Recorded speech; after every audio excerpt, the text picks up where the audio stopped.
Who would have thought that cleaner fish eggs could be turned into high-quality caviar? Workers use high-pressure water guns to release the eggs, and after several rounds of cleaning, the fish eggs become crystal clear. With simple curing, their surface develops a metallic sheen. Even gourmet connoisseurs can't tell the difference between these and smoked yellow fish roe. Surprisingly, they come from a giant aquatic creature with a duck-like mouth and scaleless body.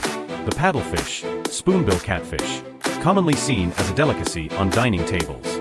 These cleaner fish, which primarily feed on plankton, undergo health checkups annually between March and June.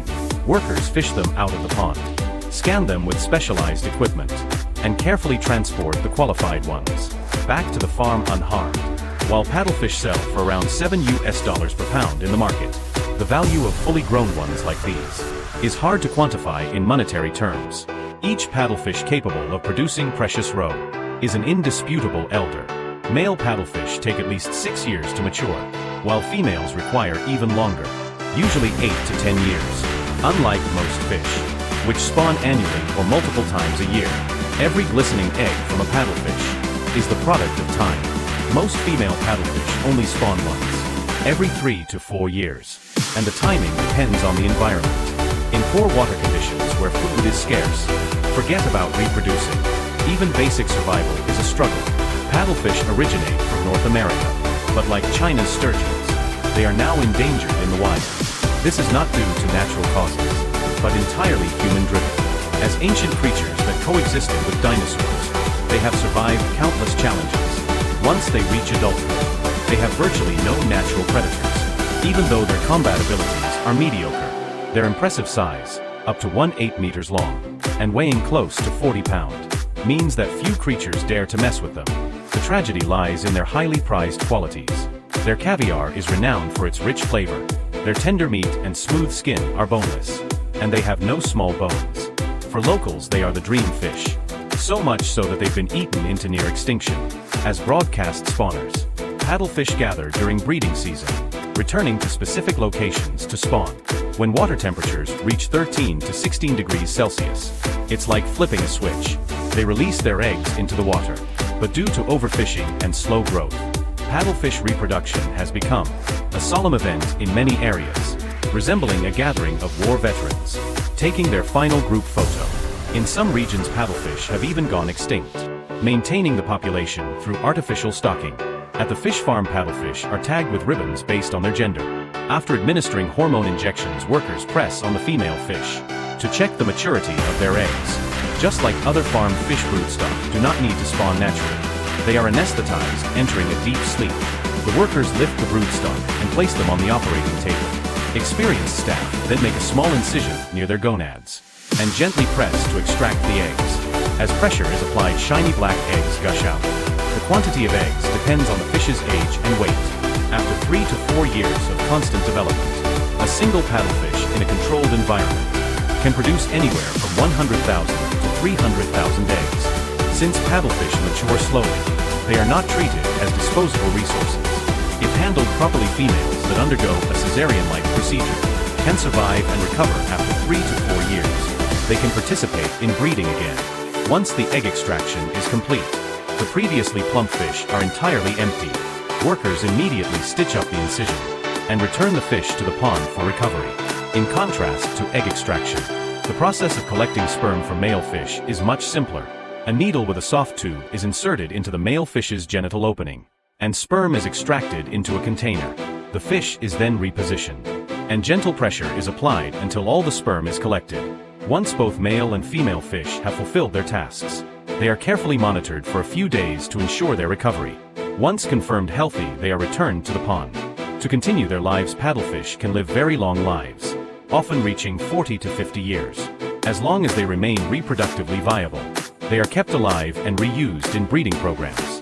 The workers dilute the freshly collected eggs with clean water to prevent them from sticking together. The eggs are then mixed with the sperm using feathers, a process lasting about 20 minutes to ensure thorough fertilization. Once complete, the workers drain any excess liquid, and the fertilized eggs are divided into batches and placed in hatching tanks. This begins a week-long incubation process.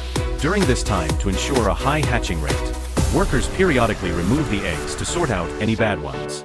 and change the water in the hatching tanks. Over time, the eggs gradually turn white and translucent, resembling small beads with tiny threads, as they roll and tumble in the water.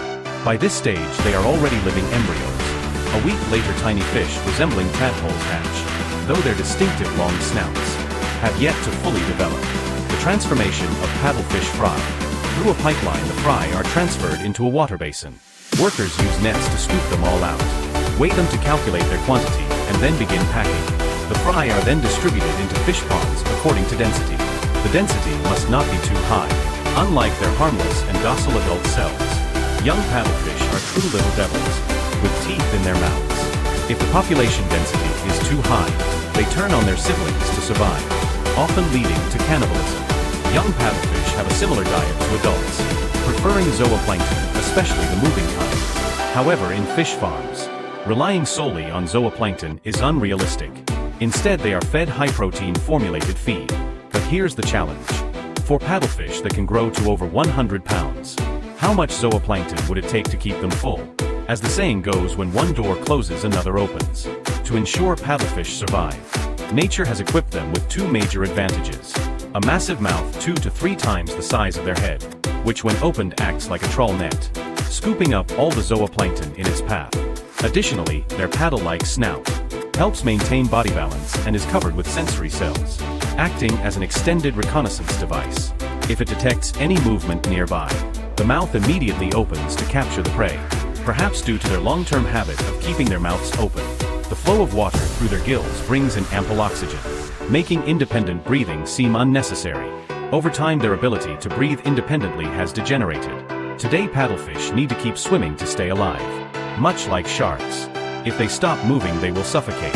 If you see a fisherman holding a paddlefish and rocking it back and forth, they're not playing with it, they're performing artificial respiration.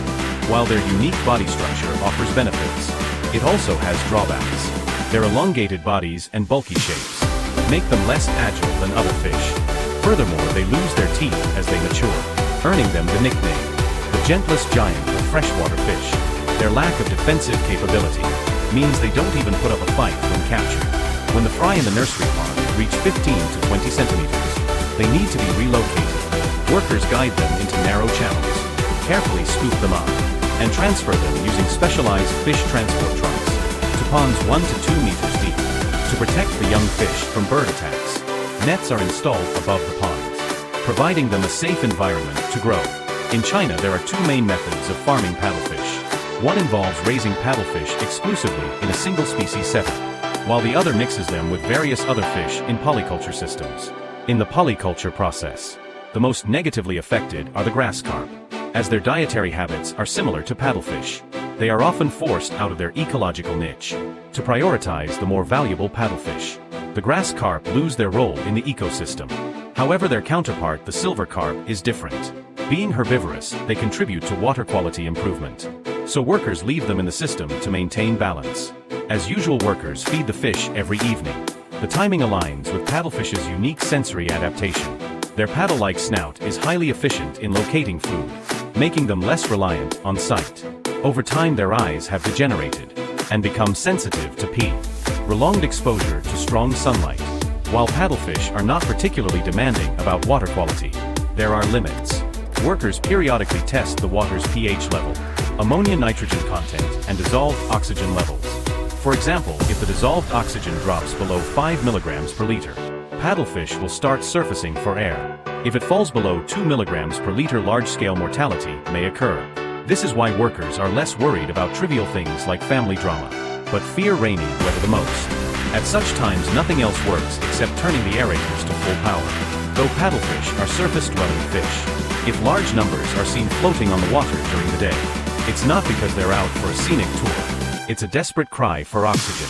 As one of the fastest-growing freshwater fish species, paddlefish fry, starting at just a few centimeters, can grow to 2 to 3 kilograms within a year. At this size, they are ready for the market. Workers in urgent need of cash quickly harvest them from the ponds to sell as fresh fish. Since domestic demand for fish roe is relatively low, few paddlefish survive to adulthood except for breeding stock. In contrast, the situation is different abroad. Paddlefish roe serves as a highly affordable alternative to sturgeon caviar. Breeding females are typically allowed to live long enough to reach their first reproductive cycle. After undergoing a cesarean section to extract the roe, the eggs are processed into caviar, while the fish meat is used as regular food, eventually making its way to human tables. Thank you for watching. See you next time.